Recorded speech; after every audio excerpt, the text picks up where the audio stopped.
Channel of Vadodara.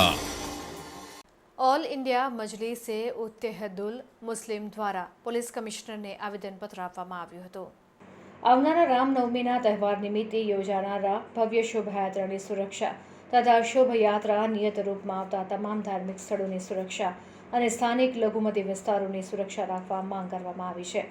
સંપૂર્ણ શોભાયાત્રાનો video recording કરવું, ધાર્મિક સ્થળની તમામ લઘુમતી વિસ્તારોની સુરક્ષા કરવી, નિયત રૂટ પર સીસીટીવી કેમેરા લગાડવા, શોભાયાત્રા દરમિયાન ઉત્તેજક ભાષણ કે નારા લગાવવામાં આવે નહીં, મારક હથિયારોનું જાહેરમાં પ્રદર્શન થાય નહીં, ભૂતકાળમાં તોફાનમાં સંડોવાયેલા ઇસમોને કંટ્રોલ કરવા જેવી બાબતે રજૂઆત કરવામાં આવી હતી।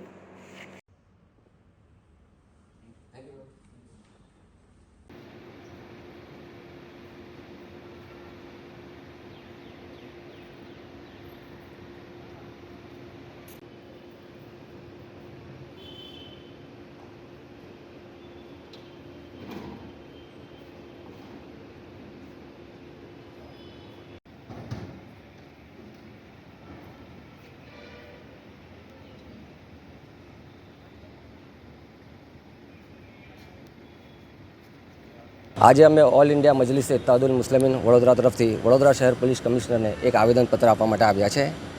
કાલે 17 એપ્રિલ 2024ના રોજ રામનવમીનો તહેવાર છે। આપ બધા જાણો છો કે રામનવમીનો તહેવાર વડોદરા શહેરમાં ધામધૂમપૂર્વક ઉજવાય છે, હર્ષોલ્લાસપૂર્વક સાથે ઉજવાય છે અને આ નિમિત્તે વડોદરા શહેરમાં રેલીઓ અને જે સરઘસોનું આયોજન થતું હોય છે, ભવ્ય શોભાયાત્રાનું આયોજન થતું હોય છે। આ યાત્રાઓમાં અને શોભાયાત્રાઓમાં વડોદરા શહેરની જનતા મોટા પ્રમાણમાં જોડાતી હોય છે અને પોતાની રીતે તહેવાર મનાવતી હોય છે। હવે જે ગયા વર્ષે રામનવમીના નિમિત્તે વડોદરાના જે સંવેદનશીલ વિસ્તારોમાં કોમી તોફાનો થયા હતા અને વડોદરા શહેરની શાંતિ સુરક્ષા જોખમાઈ હતી, વડોદરા શહેરના લોકોની જાનમાલનું નુકસાન થયું હતું। એટલે આ પ્રકારની ઘટનાઓ ફરી ના બને તે માટે અમે આજે વડોદરા શહેર પોલીસ કમિશનરને એક આવેદનપત્ર આપવા માટે આવ્યા છે।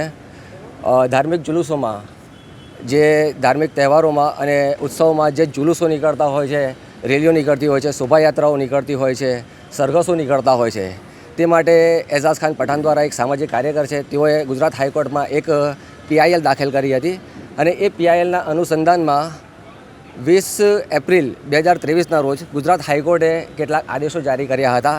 એ આદેશોમાં મુખ્યત્વે રેલીઓના જે રૂટ છે, તેમાં આવતા તમામ ધાર્મિક સ્થાનો અને સંવેદનશીલ વિસ્તારોમાં પૂરતા પ્રમાણમાં પોલીસ બંદોબસ્ત, rapid action force, SRPF state reserve police force, GRDના જવાનો એટલે પૂરતા પ્રમાણમાં પોલીસ જવાનોને બંદોબસ્તમાં મૂકવાનો આદેશ આપવામાં આવ્યો હતો।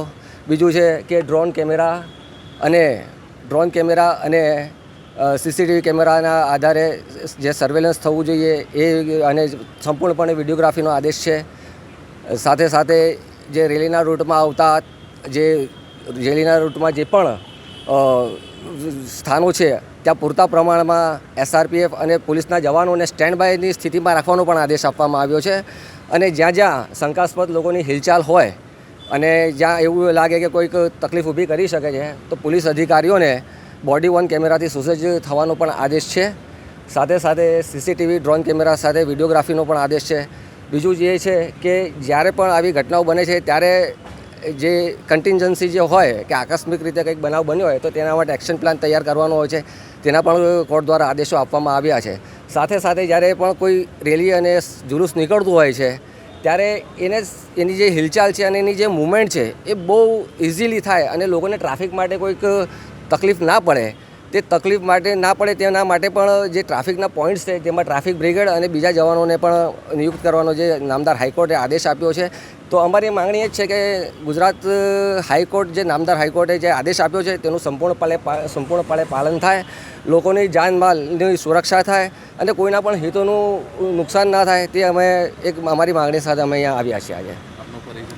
શેખ